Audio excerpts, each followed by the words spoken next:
is going on, everybody? Happy May the 4th.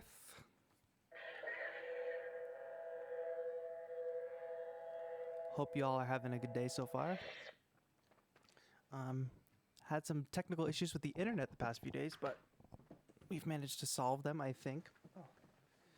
And I figured we could not pass up this opportunity to have a Mentor Monday that falls on May the 4th. And so, as you can see from the title, I'm going to talk about, how to make music faster and how to make your workflow faster. And it's going to be hard for me not to relate things to Star Wars today, because a lot of what the Jedi and the Sith do with the Force, and what does that really mean, and instinct, and how can we relate that back and take some lessons for our own music and music creation process. But first, I want to just jump into the chat here for a moment and see who's turning up on Star Wars Day. What is up, Drillbit? What's up, Capel? Drillbit was first today. Huge accomplishment.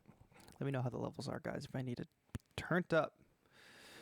Capla's here. Gabriel Mendoza, what's going on? J2O Joe, what's up? DJ Wax Territorito, what's up? Manuel Gonzalez. Here's the problem. Manuel Gonzalez is always first, despite who's actually first. Drillbit, you still win, but, that's just how it is here. Sorry. Norbug, what is going on? Welcome. McFluffy, what's up? Nova, good to see you. Oh, it's Drillbit's mom's birthday. Everybody wish Drillbit's mom a happy birthday. Nova, happy May the 4th, indeed. Renee is here. The Revenge of the 6th is in 2 days. Hold that thought. Daniel, glad you could make it to another Mentor Monday. J Alves, what is up? Haggadah here. Gennady, good to see you. My mom's here. Hi, Mom. Camille is here. Ali Mochero is here. What's up?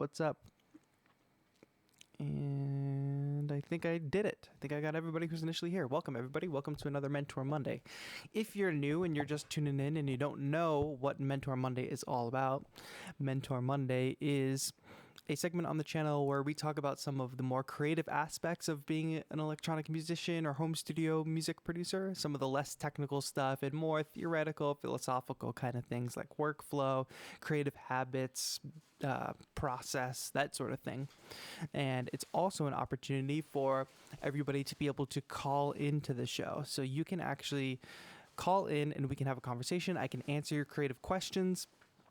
Bring your questions about process, about workflow, about motivation, things like that, because that's what the show is all about, not technical stuff. I'm not here to be tech support, But what will happen is in the chat, I will drop a Zoom room code after a few minutes, and everybody can join. And what will happen is it'll put you into a waiting room, and I will take those calls one by one, answer some questions live on the air for everybody to hear. So for these questions to be for everybody to take some value from, we do want to keep it sort of general, motivational, and process-based and creative workflow questions, that sort of thing. So think of those creative questions. I'm going to do a little spiel for Mentor Monday as usual, and then when I'm done with that little spiel, I'll pop the Zoom room code in. You can join, and we will start taking questions. It would be great to get some people on the air, see if I can answer some of your questions around motivation, process, workflow, creativity, all that. Doesn't even have to directly be related to music, to be honest. But welcome. Happy May the 4th, and here we are on Star Wars Day. What's up, Rashane? Thank you for joining. War Chief is here. What is up? Oh, Gennady from Russia. What's up? Greetings from the east coast of the U.S. to Russia. GZD says, will you ever bring back the podcast? Yeah, we've had some episodes lately. I couldn't do it last week, but we will try to get a new episode up this week, streaming it live. But there's stuff in that podcast feed as recent as 1 week ago, for sure. So here's what I'm thinking.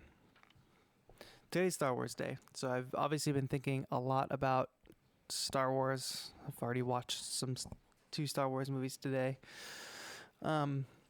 And I've been thinking about it in relation to my workflow and my process. And one thing that I've really focused on in the past, I would say 6 to 9 months, is speeding up my workflow. And how can I get more done faster at a high enough quality? And basically, it's come down to two things for me, right? Training and building habits, because what habits do is they basically become your workflow, so you don't have to recreate something from the ground up. So you think about Jedi, and you think about, their fighting styles, how they use the Force. Sometimes they use it for manipulating situations, sometimes they use it for quick reflexes and reactions. And I feel like when I'm in that quick workflow state, I really am using the Force. But what is that? It's not magic. Obviously, we're here in the real world.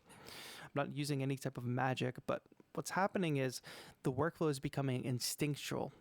And if you can think of anything that you're really, really proficient at, and take yourself out of music for a second, if you're really great at cooking, if you're really great at organizing things, or if you're really great at some other kind of artwork that you just sit down and it just happens, you just do it.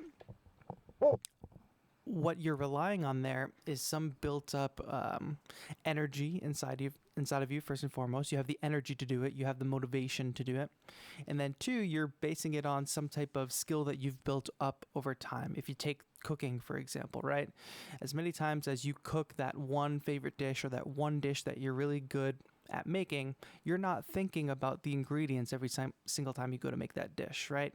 You have it in the back of your mind. You might even need to do the measurements anymore. You don't even need the measurements anymore. You can just get all the ingredients and you can make it from scratch every time with minimal brain effort. Still takes a fair amount of physical effort to make that dish and to cook, but it becomes instinctual and you can just make it. That's what we want to do with our beat making and workflow process. We want to make things instinctual. One of the processes that I used to get to this point, and I'm still working on it, it's not like I've arrived anywhere, is making a beat every single day, or making a beat video every single day, which I did for last October, Beattober. And what that allowed me to do is really refine my process. To have that goal of releasing a beat video every single day meant that I needed to have a finished product at the end of the day. Because if I just said I was going to make a beat every single day, it wouldn't necessarily, I wouldn't have any accountability. My accountability there was that I was going to release it on Instagram and on YouTube so that everybody could see it, so everybody would know if I missed a day. That was, my audience was holding me accountable, or at least in my brain, that was enough to keep pushing me forward. So building habits up through that, what I did was, that's like cooking similar, or cooking your favorite dish every single day. By the time you get to the end of 31 days, it's going to be even more instinctual than it already was. You're going to be even better at it than you already were. So that's one way I built it up. But also, I do have a fair amount of training in music in general, right? So I started at very young age, probably around 14 when I started taking music seriously, learning the guitar, learning the keyboard. Also spending time in the band or orchestra. Some people have it in their schools, playing instruments in school, learning to read music, things like that. And I don't put too much stock into that, but that just straight up exposure and immersion from the time I was in middle school all the way up through high school and eventually college, immersed me in the language of music, immersed me in different types of music, and playing different types of music and playing it on different instruments. I played trumpet in school, exposed me to different musical elements, like orchestration, which is something I talk a lot about for beat making. Having that high stuff on top, that low stuff on the bottom, solid beat, and then mid-range stuff, and how do all these melodies and harmonies interact with each other. I learned a lot of that, which is orchestration and arranging, through actually playing classical and jazz music in school, which I then went on to major in music in college, for 4 years, for my college years. And that exposed me to very high level theory, or at least enough to ingrain it in my brain so that I have this stuff that I don't have to think too much about. It's just in my brain waiting to get pulled from. You think about conversation and talking in your native language. You're not thinking about how to construct a sentence every time you have a conversation, especially if you're talking about something you're super comfortable with. You can just rattle things off. That's the level we want to get to with music and beat making and electronic music workflow. We want it to be our native tongue. We want to feel super comfortable with it, that we can just jump right in and start making. And the hardest part about that is not second guessing. But when things become instinctual, you start moving at a pace where you're not second guessing anymore. If you know how to ride a bike and you get on the bike and you start riding it, you're not worrying while you're pedaling that you're not riding it properly. Or if you have that dish that you just made for 31 days in a row and you're going to go make it on day 32, you're not really going to second guess, did you put too much of this spice or too little of that spice, because it's in your brain. That's my connection to May the 4th and like Jedi and the Force, and how we can take from that workflow, because Jedi and Sith, right, they're these trained warriors, and they spend years training from when they're very young so that things become instinctual, like fighting and like negotiations or manipulation, whatever it may be. They train from a very young age, and it becomes instinctual so that it seems like magic. You're working so fast, your brain is operating at such a high level that it almost seems like magic. So how can we do that with our workflow? That's what today is all about. I'm going to go ahead and post a room code now into the chat, and anybody who would like to can join. I'm going to go ahead. My camera's not on in the Zoom chat, so don't worry about having your camera on. If we can operate with just audio, make sure that when you join the chat, you'll be put in the waiting room first. But once you get into the waiting room, try to mute the stream, because it will echo, or be wearing headphones, either way. But you'll want to mute it so you can't actually, so we can't hear it back in the speakers. And I think we'll have a good Mentor Monday today. So what's going on in chat? Lots of things popping up here. Basha, nice to have you here. Thanks for joining. I'm glad you could make it. Stoked you could be here. Haggadah says, hey, I always feel like my music knowledge is not enough, and I tend to leave my started projects to wait until I'm ready, skilled enough in parentheses, to work on them. How to get out of this feeling? The only way to get out of this feeling is to embrace the fact that you're constantly evolving, or embrace the constant evolution. We finally are getting people in the chat. Nice. I'll answer this question and then I'll take that next call. Joj, you are going to be up next. Make sure you get ready to mute that stream. But Haggadah, to answer your question, it's a constant evolution. You're constantly growing. You have to embrace that. The thing that you make tomorrow is going to be better than the thing you made today. And that's going to keep moving forward. It's true for me. It's true for masters. You're constantly learning things, especially at this stage. The change is much greater when you're at a younger stage of your musicianship or your growth, because you're learning so much so fast. As you get more and more advanced, you have sort of less to learn at the top, but nonetheless, we can all still keep learning. Embrace the change. Just start finishing stuff and putting stuff out. And just embrace the fact that tomorrow is going to be better than today. And that's actually a motivating factor, because if you release something today and then you get to tomorrow and you realize you've grown so much, that's motivation to release a new thing and push that old thing down in the queue. Release a new track, push it down. Release a new track, pushes the old down. That's actually one of the benefits of social media and how we release music now. We're going to jump into our first call of the day. Don't worry about joining during this call, because you can if you want. You'll just be put into a waiting room, and I'll take the calls as they come. So here's the room code one more time for folks who want to join. Go for it. And we're on Zoom, by the way. So get Zoom, download it on your phone or your computer, and we'll get right on it. So we're going to take a call from Joj. Usually takes folks a minute to get the mic set up and everything. Sometimes you have to enable the mic. Joj, can you hear me? Yeah. Hey, Can you hear me? I can. You're a little bit low, but not too bad. Welcome to Mentor Monday. How are you? Good. How are you doing? Is that a little bit better? Yeah, that's much better. Where are you calling in from? St. Louis at the moment. St. Louis. Nice. I know it's been a while, but I don't know if you remember, I was helping you edit some of the radio bits a while back. Yes. I know it's been a long time since we last caught up. It's been a long time and a long crazy time since then. Things have definitely changed. Lots changed in the world. So how's it going? What's your question? I like that some of the stuff you were talking about was great, and I actually wanted to build or piggyback on that. For sure. I get the whole, like, it's the daily efforts and grinds and how far you've made it since yesterday. One thing that I ran into, and it might be more of a mindset thing, but you're pushing forward, right? And you're doing these things, whatever technique you've really attached yourself to through production, whether it's sampling or diving into synths, and you're building yourself, and that's the everyday.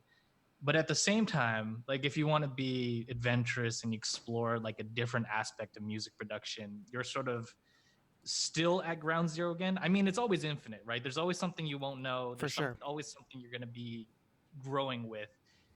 I guess, how do you balance the emotions of that reality? Because at least for myself, I've had times where I'm like, oh, this is awesome. I'm getting deeper into sampling, which is something I love. And then the next day I get really curious about, oh, what's this like whole mixing and mastering thing? And then you get sort of inundated with the Totally. cold truth that, you're still a noob at something. Yeah, and we're always noobs at something. I don't think that there can Right. ever be a total fix for that, but it's two things. It's like the first thing is it's kind of related to the question I just answered about embracing the evolution, like that you're constantly evolving, but then also building yourself up to a point where you're good enough at something that you don't have to rely on other skills. Like say you became a great like sample based beat maker, and then you do discover that world of mixing and mastering. What you can't do is hold yourself to the same standard that you would somebody who devoted their life to learning mixing and mastering, because that's just going to be self-defeating. You're never going to, if you just spent, say, the past 4 years becoming a really great beat maker, which has a lot of things to do other than mixing and mastering, the person who spent the last 4 years learning about mixing and mastering did not spend the last 4 years learning beat making like you did. So those are two, like, you can't compare because we don't know what somebody else's journey and what somebody else's knowledge base is. But what you have to, in knowing that fact, you have to embrace the fact that your mixing and mastering skills as a beat maker, as somebody who focused on one thing, or your skills in the thing that you focused on are at this level, and everything you didn't focus on are slightly lower level or much lower level. And if you embrace that, but Facts. because what happens is if you now are a great beat maker and you get so caught up in the fact that you can't mix and master as good as somebody who just spent 4 years doing it, you're never going to release any music because you're going to spend the next 4 years learning how to mix and master. But where does that end? Okay, 4 years become a great beat maker, 4 years become a mix and master. Oh, but there's people out there who spent 8 years learning to mix and master, so let's add another 4 years onto that. You Yep. see, like the And chain, it keeps going. and You it never win keeps that going. fight, no matter what you do. You never win it. So what you have to do is embrace your skills. Art is not worth anything, and I don't mean worth like monetary. I mean it's just not worth anything in terms of its value, whatever value it provides to people, entertainment or knowledge. It's not worth anything if it doesn't get released, right? So you have to embrace the fact that not everything you do is going to be perfect, and not everything you're going to do is going to be as good as somebody could do it. But if we all stopped ourselves from releasing stuff before we were 100% great, there would be no art in the world because nobody's 100% great at everything, you know? Facts. And then think about how to solve that problem. You could learn, there's probably three paths you could go. Let's say you're a great beat maker and your mixing and mastering skills are not up to par. This is actually something that I deal with all the time. I'm not a mix and master. I love creating music. I don't love the technical aspect of mixing and mastering. So here's one solution I do. I learned very basic mixing and mastering skills, developed a little mastering chain that I use on most of my beats, and for the most part, call that good enough. And that allows me to release music and put things out that, sure, I could send it off and pay somebody because that's the alternate route, right? You find that Right. person who's a great mix and masterer, and hopefully your beat making skills have afforded you an opportunity to be able to afford to pay somebody to mix and master. That's the great thing about art and commerce. We can kind of spread the wealth. So embrace Right. your current skills and get yourself up to a point where it's passable skill, or hire somebody that has the skill that you're looking for. Definitely agree on the finding, I guess you could call it finding peace with yourself. For sure. Just, I mean, at least for me, I think for the past couple of months, that was something I struggled with. And it definitely can lead to just paralysis of not putting anything out. Oh, for sure. Yeah. Oh, for sure. And we want to avoid that at all costs. We want to get stuff out. And it's also like, you don't have to put anything out. I think if you want to make art, You could just make art for yourself and be 100% happy not releasing anything ever. But I think what most of us are talking about is how do we get art that's great out there, whether it's music, whether it's, visual art, whatever. So Right. if that is your goal to get stuff out there, get yourself to a point where you're comfortable enough to get it out there. And if you can only And rely on yourself, that's the safest way to make sure you're releasing as much as possible, because the only roadblock is you. So if you're being your own roadblock, figure out how to get around that roadblock by either going with somebody else or saying fuck the roadblock and knock over it and just blow right through it. right, right, right. Thank you so much for calling in, Jojo. I appreciate it. No problem. Have a good one. You too.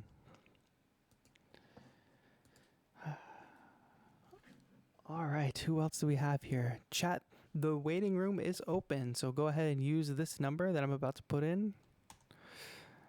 Type that into Zoom and you can join the meeting today. We'll probably only go till about 4, so if you're holding off, make sure you're calling, or I should say the next 40 minutes, depending on where you're at, because Zoom kind of limits the amount of time I can use. But let's go ahead and dip into the text chat here and see what's up. A lot of people. Flying Solo, welcome back to the stream. Jesse Light asks if this is an FM57. No, this is actually an Audio Technica boom mic, shotgun mic. I'm using it today because I had to switch some things up in the setup. Slithery Slime says the account I'm at has 100 subs. Congrats on your first 100 subs. What is up, Chris Selda? Welcome to the stream. Darnell Chowdhury Neil. I'm from Bangladesh. Greetings from East Coast of the US to Bangladesh. Welcome. So glad you can make it to the stream today. Zach Mena, what is up? If you guys are here and you want to call in, go ahead and check the chat. Find the call-in number. I just posted it. Camilo Martinez, what's up, TAETRO? Traveling today. Oh, where are you traveling to? Oh, Camilo, I wonder how... So you've got to travel for school, I believe, if I remember correctly. Hope you're staying safe. And not feel any lesser because someone else makes a master it. Oh, yeah, that's actually a really good point that Johnny718 says off that conversation. Finding peace is a great way to put it. More important to publish it if your goal is to get your art out there and not feel bad or any lesser because someone else mixed and mastered it. I think there, especially at the amateur level, there's a tendency to feel like you have to do everything, and that's where like the whole toxic debate about samples are, you can't use samples or you're not a real producer. But in the meantime, like while everybody down here at the amateur level is kind of arguing about those things, the people at the top are doing whatever works. So you're putting yourself in this situation that not even the experts in the field are putting themselves in. They've elevated themselves above that conversation. Your favorite producer does not care if you use a sample or not. Actually, they like to use samples too. You hear tracks on the radio all the time using splice samples. And that's what happens, So don't get caught up in the amateur arguments. Separate yourself from the amateur arguments, and that'll help accelerate your process really well. Because the experts aren't doing it, So if you want to hire somebody to mix and master, don't put yourself in a box and say, no, I have to do all the mixing and mastering. Hire somebody and embrace it, and it doesn't make it any less your work. If you put together the music and you arranged it and you did it all yourself, it's all original. That's just how it is. Don't have the amateur debate, Slithery Slime says, nice watch. Thank you. It is actually a Star Wars watch. And I should have put it in my pictures on Instagram today, my flat lays, but I forgot because I was wearing it.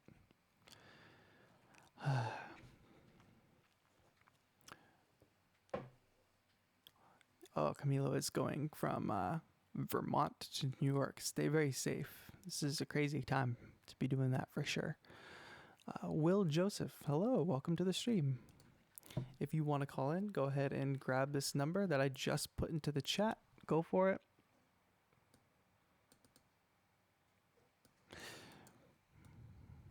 Fexon says there's lots of mixing mastering guys, like not known mixing mastering guys that will do it for free. If your music is good, Reddit is a good place to find it. That's cool. I've never used Reddit to find a mix and mastering person, but that's a thing too. So we talked about hiring people and relying on yourself, but then can you build a team up around you of people who are all in the same place? Like if you're an unknown beat maker, go find another unknown mix and master and build each other up. Problem with that is people take that idea and like turn it into spam, like, hey, let's build each other up, when really what they mean is, hey, you do something for me and I get all the benefit. That's not what that is. If you have somebody who's like a mixing and mastering student and you're a student of music, student of making music, and you guys can actually benefit each other and team up, I think you should definitely go for it. And we have our next call in, Ricardo. I'm about to bring you into the Zoom call, so make sure you mute the stream, and we are going to bring you in now. Give him a minute. Hi, Ricardo. How are you? Is your mic on? Let's double check. Hey, Ricardo, can you hear me? Hey there. Hey, I can hear you. Perfect. Welcome. Where are you calling in from? Hold on. I need to stop The stream. the stream because there's a huge lag. Yep. Let me maybe refresh the page or something. If you just mute it on YouTube, like go to the volume control on YouTube. Okay, maybe, yeah. There you go. I'm using the sound card, by the way. I'm not using the internal microphone. Can you hear me fine? Yeah, sounds great. Okay. Got your own little home studio set up? Yeah, I got here like totally random. Like I didn't even know you were doing this Mentor Monday thing. I follow all of your videos, but never had the chance to, find you in a live stream. Oh, perfect. Well, here we are every Monday around this time, usually every Monday, trying to keep it consistent. It's nighttime here. I'm from Venice, Italy, close to Venice actually. Oh, very nice. I hope you're staying safe. I know the situation is a bit crazier out there. Not great. Yeah. Right. Today is the first day that we can go kind of out a little bit more. It's slowly getting better, but it's gonna be a long thing, Man. Yeah. Well, So I'm glad you're able to stay safe and call in. Yeah. What's your question? I could ask you 1,000 things, but probably there's one thing that I started wondering about when I started watching your videos. There's always this kind of loop that I've experienced through the years. It's like between gear and skills, For sure. There's always this kind of I get fooled by this thing. I think I always think that somehow getting new gear and better one is gonna improve my music more than my skills will, but that's obviously not so true, I think. So I wanted to ask you, when did you know a lot of gear, I know you're a geek, like, yeah, probably for sure, bigger than me, but when did you stop, like, or when did you start, like, thinking more about your skills than the gear you were using to make, your own stuff? Yeah, it's hard to pinpoint a specific place in time, and it also gets complicated because I have this channel, which means like I have, as you guys and as everybody who watches the channel knows, I have a ton of gear and a ton of like redundant gear. Like, why do I have the launch key, the Akai MPK? Why do I have two MPK minis? Like, why? But that's because of the channel, right? But before that, if I really think to like before the channel, before I started having brands send gear, I was so limited by budget that I had to make, I think why a lot of people watch the channel. You have to make real decisions with what to do with your money and what is the best gear to get. And at some point you need to, like, I consume a lot of stories about a lot of different creators, whether it's music producers or visual artists or filmmakers or whatever. And once you start consuming stories about how other successful creators came up, you start to see patterns of a lot of people having to making really great stuff on very little. And that's who I tend to draw inspiration from, because there is a tendency to draw inspiration from the producers as you see them now, like producers in their studio after they've gone multi-platinum. And that's obviously not a very you shouldn't compare yourself to that situation because the lives are so different. Like us as just home studio electronic musicians, our lives are not the same lives as the multi-platinum award-winning, Grammy-winning record producer. So let's not compare our setups or our gear to that, because if you do that, it's again a self-defeating thing, just like the last question.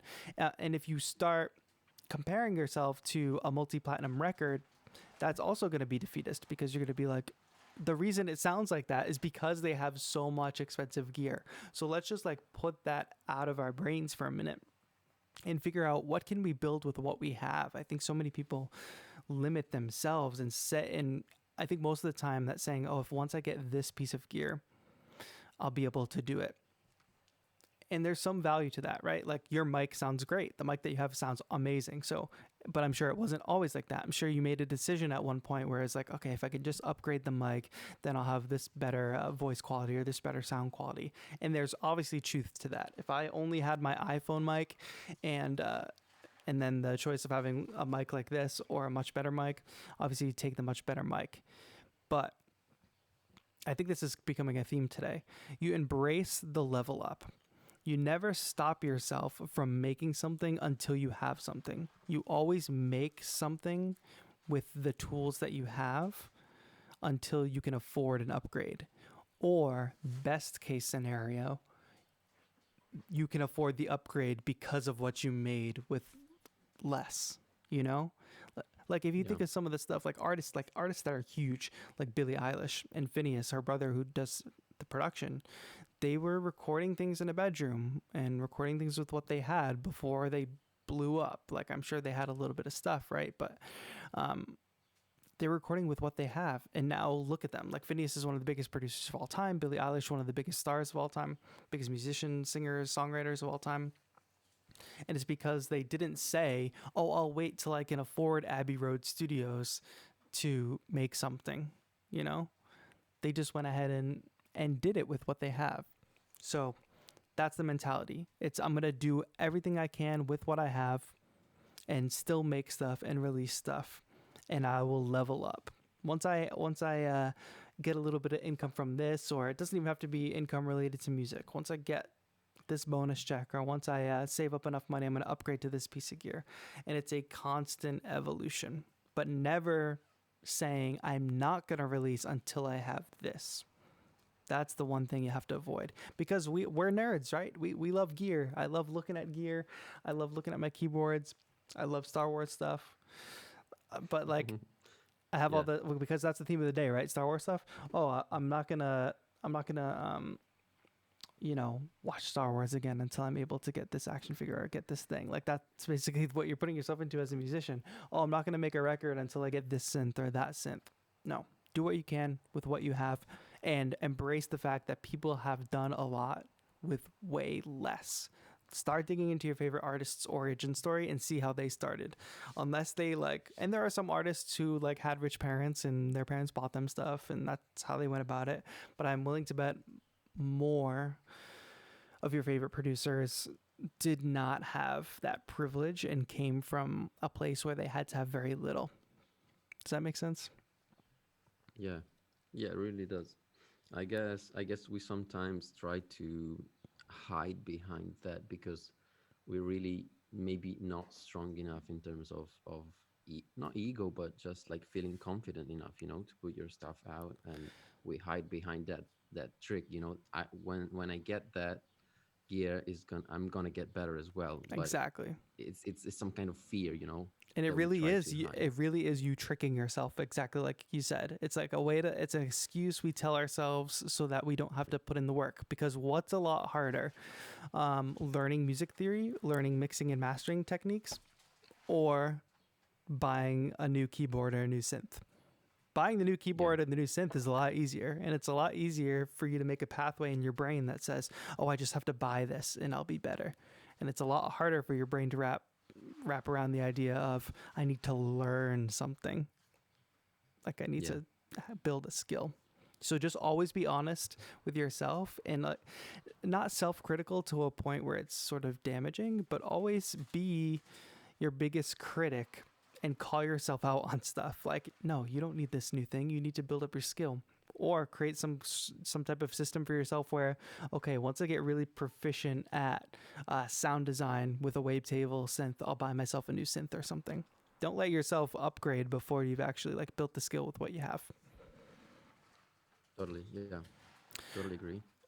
Awesome. I'll send you some stuff then. I will For sure. when I get something released or ready to be released. Maybe if you want to have a listen. And don't wait too long. Don't let the good, don't let perfect be the enemy of the good. Like, just start getting stuff out and building that skill. Don't hold yourself back. Yeah, I'm so like that. Yeah. Right. All right, Ricardo, Yeah. thank you so much for Thank the you so call. much. Have a good one. Yeah. Stay safe. Yeah. You too. You too. Ciao. Ciao. Ciao. Ciao.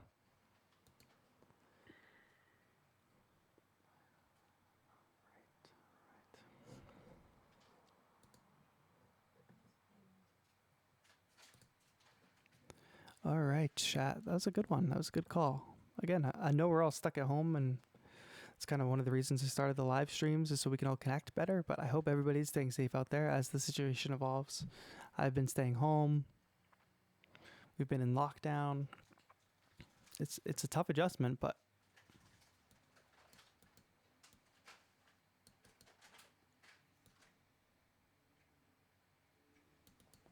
yeah, Effexon says you don't need upgrades. Work with what you have. I think that's totally true. Upgrade your skill before you upgrade your gear. So stoked. A lot of good conversation going on today. Thank you all for tuning in for the Mentor Monday. I think we have another call to take. I have Korean Jesus on the line. Could that be you, Korean Jesus? Come on in. Make sure you mute the stream. Let's see if this works. It's interesting. I think it mutes people before they even come in. Let me try. All right, you are muted, Korean Jesus. So as soon as you can, go ahead and unmute yourself and say hey. Oh, here we go. Hello. Hello, I can hear you. How are you? Great. I actually stumbled across your videos because I'm a complete beginner, but I wanted to ask you, looking back on your journey of music production, what do you think were some of the greatest resources, courses, or something that was so simple that like it came to you, but you didn't see it immediately that helped you a lot along the way? Right. One thing immediately comes to mind, and then I have a couple different ways to answer this question. I can remember a very specific instance. I was super young. I was in my teens, and I was listening to this song that I had been trying to learn on guitar for so long. And this song had two guitar parts. It had a lead guitar and it had a rhythm guitar. And I had known how to read tabs, and I was trying so hard to learn how to play this song. And at this point, like, I wasn't with my guitar. I was just listening on headphones in the car. And so I'm listening to the song. I'm struggling thinking about why couldn't I play this song? I had the tab, I had the song. What was I missing? And I had this realization in this moment that I had been trying to play the rhythm of the lead guitar with the rhythm guitar part. Now you might say, like, how does this relate to music, like electronic music and music production and all that? What I unlocked there in my brain was the early stages of ear training and critical listening. Because what I did in that moment of listening was I was able to separate in my brain and in my ear the two different guitar tracks in my head. I could hear the rhythm guitar separate from the lead guitar. You know, when we listen to a track, it's very easy to hear the lead or the melody, right? Whether it's the vocals or whether it's a guitar solo. Very hard to, when you're first starting out, to parse out all the different parts of a song. And that really comes with critical listening and ear training skills. So I really remember that was a very formative moment for me, an aha moment of learning to listen critically and learning to listen deeper into the mix and hear the different parts and isolate them in your brain. Because from there, hearing that, I was able to go home and flawlessly play the rhythm guitar part to this song with the tab. that I couldn't before because I was not listening properly. So that was really, and that was like when I was probably like 14, 15, when I really began to start listening critically and building up my ear training. And that's something that has served me really well with beat making, a skill I rely on all the time, whether I'm trying to recreate a song or recreate a sound that I've heard before. Relying on my ear training skills is super, super important. And that was an aha moment for me. The second way I would answer that question is learning how to Google things. And I know that that sounds so, so simple, but I get so many questions in my comments, in my DMs of things that people should just be Googling. And I'm not sure if they are Googling them and not having much results, or if they're just not Googling them and putting in my comments, which would be a shame. But if you can learn how to actually problem solve, figure out what your problem is, use specific words, type those words into a search engine, and then dig through a forum to parse out like, okay, this is kind of my problem, this is kind of my answer, but not quite, and keep digging and solve your problems that way, you'll be so much more efficient because as you're learning, and you said you're a beginner, as you are learning, you are going to just embrace the fact that you are going to run into problem after problem after problem, and you're going to have issues pop up every single day, and because you have a wide knowledge gap. As you close that knowledge gap, you'll start to have less and less issues. But even me at my level, which I wouldn't say I'm super advanced, but at my level, I still can sit down and do something that I do every day and have a problem pop up. And the way I'm able to get around that is through problem solving skills. I know how to Google, I know how to type in the exact type of gear that I have and phrase it with the correct terminology to find the answer that could possibly solve my problem. Or I've built up enough of a knowledge base too that I know how to properly troubleshoot stuff. Whether it's gear, okay, let's unplug everything, let's isolate the problem, things like that. So it's two things. Two things was one, the personal anecdote of learning how to use my ears and having an aha moment with actually being able to listen critically. And the second thing is building up problem solving skills and letting Google really be your best friend, but using it in really smart ways. Okay. Was that helpful? Yeah, that's really helpful. So I guess a follow-up question would be, what would be the best place to learn jargon? Like, where is there like a Stack Overflow? I don't know if you know what Stack Overflow is, but is there like a Stack Overflow for music production? I don't know too much about Stack Overflow, but I think it's a developer thing. Am I right?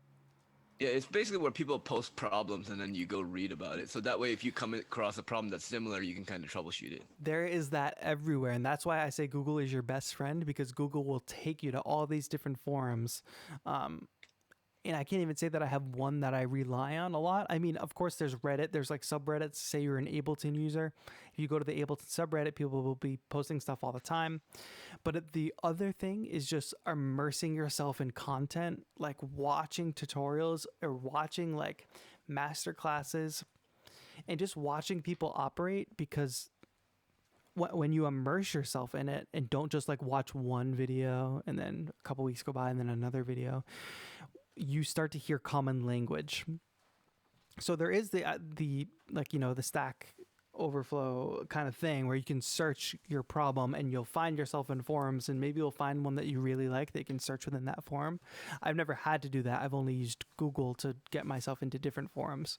But there's the other thing of like getting ahead of that problem, immersing yourself in the music production content, and really actively paying attention in all those videos, whether it's like videos, podcasts, talks, because then you start to hear all of the common language. And once you start to hear things over and over again from different voices in different contexts, that's when you will really you'll really start to get ahead of some of these problems and be able to solve your own problems.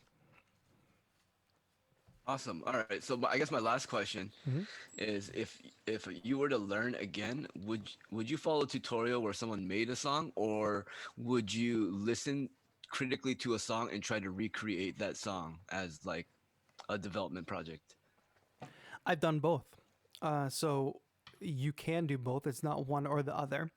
Two instances that I can share is there's a video out there called Making Music with Ableton Live that was posted on the Ableton Live YouTube channel, and it's Dennis DeSantis, who's the author of that book. He works for Ableton. He's author of the book Making Music, and it's 74 creative strategies for electronic musicians. Really great book. But this is a over 10-year-old video by now, and what it is, it's probably around a 10-ish minute video of him saying, okay, this is how I make music in Ableton Live. And it's this amazing process breakdown that I watched multiple times just to get the idea of the process, so that then I could take what I learned about the process and create my own musical ideas with Ableton Live with what I knew from the process. So that's one aspect. There are really great videos and really great resources out there, so you can learn process.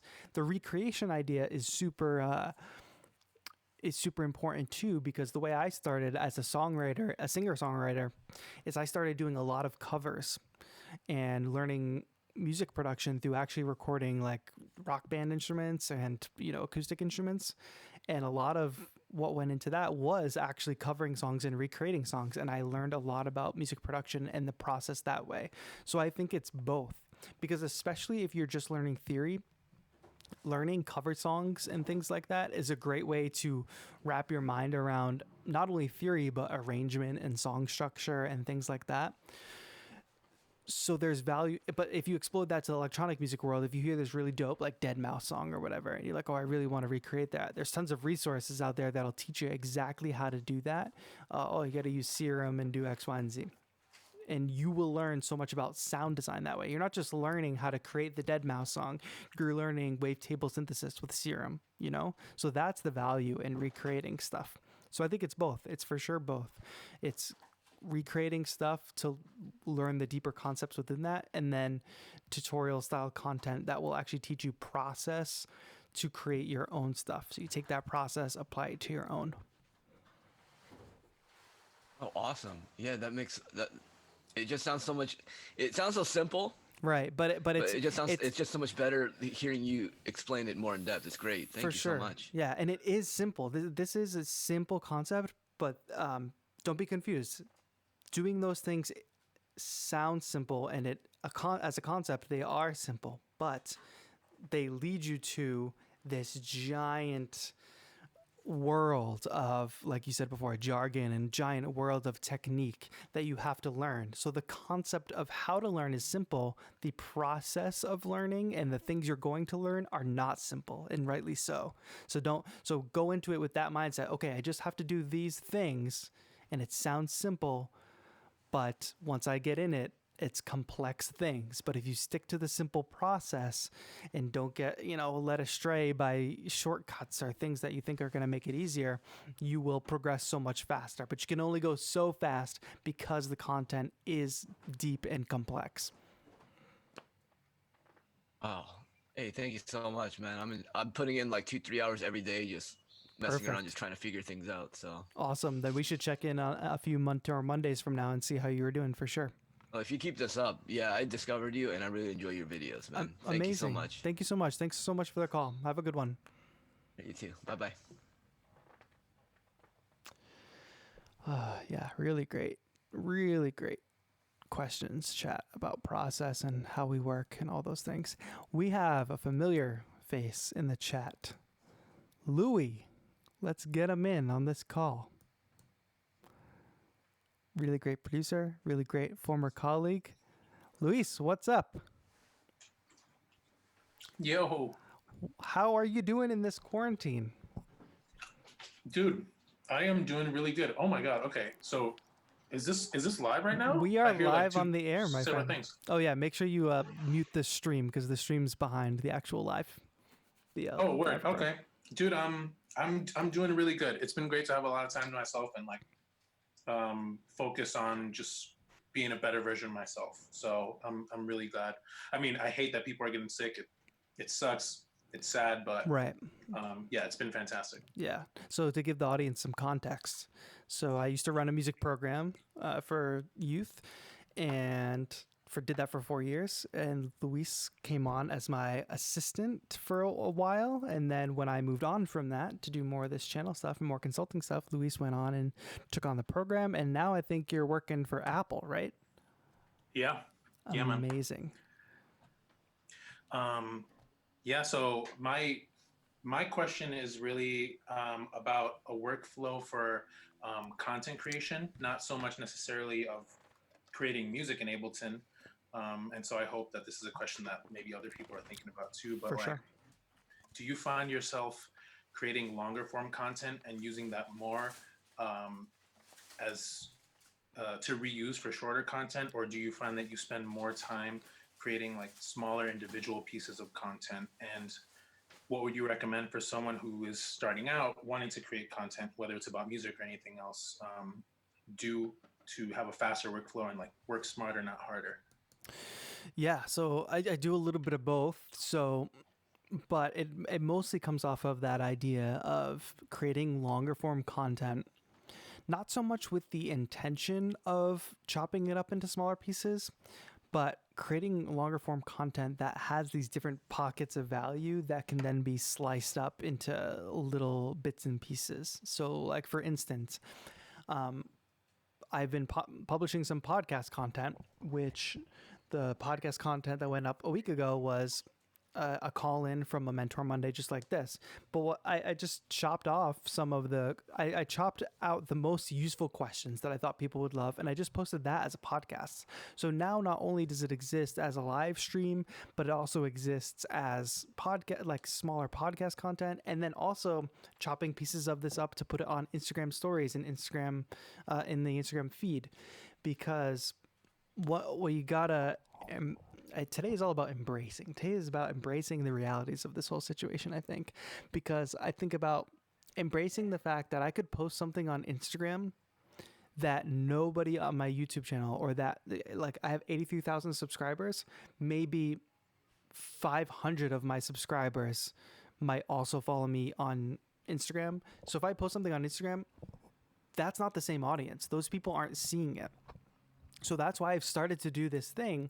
Every Tuesday on this channel, you'll see a beat video go up. Those beat videos have already been posted on my Instagram, but what I'm finding, like months ago, and what I'm finding is that every Tuesday, when a video goes up live, it ends up like people react to it like it's their first time seeing it, because it is their first time seeing it. So it's not only like making one piece of content to chop it up into little pieces of content, it's also taking that content and formatting it for the different platforms, because every platform is a different audience. Of course, there's like that group in the middle. It's like that Venn diagram with a bunch of circles. It's that group in the middle that's consuming everything I do, no matter what platform it's on.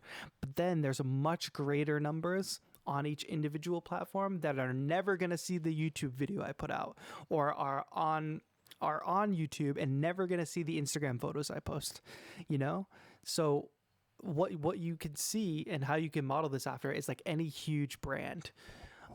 I follow The Verge, who covers a lot of tech news, right? And actually, I follow them on Twitter, and what I see a lot from them is the same article posted at different times of the day. And I'm not annoyed by that as a consumer, because I understand that they're trying to get their article to as many people as possible. And that means they want to get it to the people who check Twitter at night, people who check Twitter at lunchtime, people who check it in the morning. So if it's good enough for all these big brands and companies, why isn't it good enough for us as independent artists? Like, I think there's this idea of shameless self-promotion, but I got over that years ago. Like, everybody understands that you're trying to put stuff out there. But the caveat there is it has to provide some type of value, whether that's entertainment or knowledge, right? So like, if I post 3 times a day and one post was a really cool picture, one post was a solid tutorial thing, and one post was kind of funny, people aren't going to unfollow me. If I post 3 times a day and it's, hey, go follow me, hey, swipe up to watch this video, hey, make sure you tag me in this, blah, blah, blah, blah, people are going to unfollow, Yeah, that makes sense. So I think that answers the question. Yeah, I think so too. Yeah.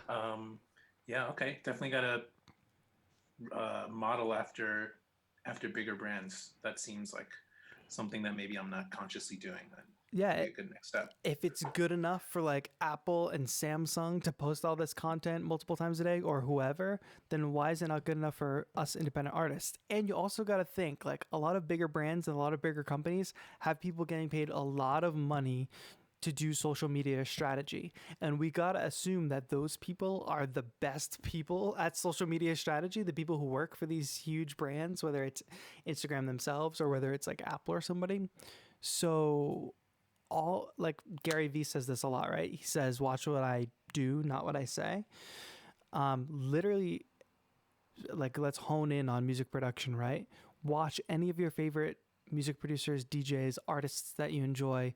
Watch exactly what they post, how they post it, when they post it, and just model everything that you do after what they do. I'm not saying copy, I'm saying take the process, take the model, and just follow it as best you can, because we don't need to come up with things ourselves. Like, the formula is laid out there. Of course, try new things and try to push boundaries and try to find what's right for you. But like, for the most part, the blueprint has been laid out for us, whether you want to be a music producer or a painter or whatever. Find the person who's successful at what you're doing and literally watch and learn from them. And I don't mean like call them up for lessons. I mean literally watch every single thing that they do. Oh, okay, they posted a video at 3 p.m. and it was kind of funny. Oh, but then they did a swipe through and I could swipe through and it had a clip of their newest track on it or something like that. Whatever, the best practices are out there. Just don't expect anybody to put them in front of you. Just consume them. Like, find them and consume them. Word. Okay, man. Thank you. Dude, thanks so much for calling in. We should, I know we were supposed to check in and get lunch, but obviously a wrench got thrown into that plan. So Yeah. once it's safe to go back outside and mix and mingle, we'll have to get lunch. Definitely, dude. Thanks so much for taking the time For to sure. answer these questions, man. Hope you are well. Have a good one, my friend. You too. See ya. Bye. All right, chat. Unfortunately, Zoom is kicking me off. I've used my hour. I should have not started it as soon as the stream started, but I'm sorry if I couldn't get to your questions. A lot of people chatting in chat that can do this next time. So next Monday we'll be live around the same time. This is afternoon for me, so this works really well. Oh, and it looks like we had a super chat come in from Korean Jesus.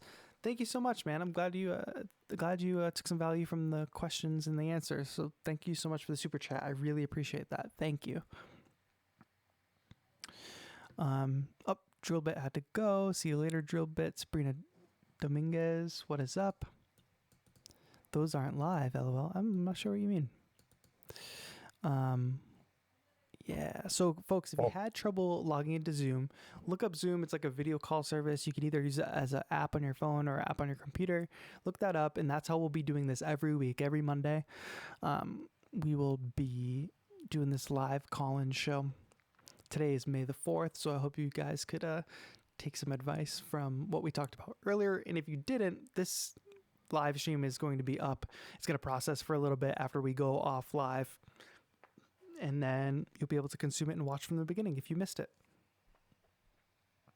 Well, Joseph, I don't think Zoom is too unsafe to use as long as you use it in a smart way. I think every kind of tech company has some shady stuff going on that we just kind of have to, we don't have to take it, but if we want to operate, we got to operate, you know? Damris says, nice setup, man. Thanks so much. This is my Star Wars Day setup, so we have a few more collectibles. I built this saber at Galaxy's Edge back when we could go out in public. So this is my custom-built saber. Pretty cool, huh? I really appreciate, and I also appreciate the love that I'm seeing around in the chat, around the community. Slithery Slime saying I subbed to Nova Beats. Yeah, if you guys could look each other up and help each other out, that would be amazing. Jesse Light says, why are you not wearing this Death Trooper helmet? Because it's really hard to talk and see with the helmet on. Varun Vishal says, hey, teacher, situation good at your place? I think, thanks for asking and thanks for caring. Things are okay here. We're in lockdown. We're able to go on walks. We live in a slightly residential area. So we're able to take the dog out for walks. We're able to get everything that we need. I'm in a really fortunate position work-wise to be able to create content and work from home. My girlfriend is the same, so we're doing really well in that respect. So really grateful for the position that we're in despite the situation, because I know so many people have it a little bit worse. But we are coming to the end of the stream chat, the end of Mentor Monday today. So if you enjoyed today and you would like to support the channel, if you took value from what you heard today and you want to support the channel in a deeper way, but also join our Discord channel, you can go to patreon.com/TAETRO. The link is in the description. You can join for as little as $1 per month, and that gets you admitted to the Discord channel. You can submit music to the podcast. You can get exclusive streams at higher tiers. You can even get one-on-one lessons with me, which is really cool. I have a few students right now that are doing really well, and people in all different directions doing different things. So at least head to the Patreon, check out the tiers. I know it's a really difficult time. Don't feel like you have to put up any money to support this channel at all, because I'll still be coming to you live and making content for free as usual, which is actually right after we get off. I'm going to be shooting a video that's going to come out later this week, which will hopefully help some people trying to pick out some MIDI controllers. But I really thank you all so much for watching. Patreon.com/TAETRO if you took some value from today. Thanks to everybody who hung out in this whole stream. If you missed it from the top, wait for the video to process and you'll be able to watch from the beginning. We had no glitches this stream, which I find really amazing. I hope you can all take some time today to enjoy Star Wars. It is May the 4th. It's our modern mythology. It's everything that we stand for. It's everything about life. You can take value from it, like we did at the top of the stream, talking about the Force and the Jedi and how it relates to our workflow. Take inspiration from it. I talk about that all the time. Take inspiration from things that aren't just music. Take inspiration from things you love, like Star Wars, which is something I love. But anyway, thank you all so much for tuning in for another Mentor Monday. This has been TAETRO. Have a good one.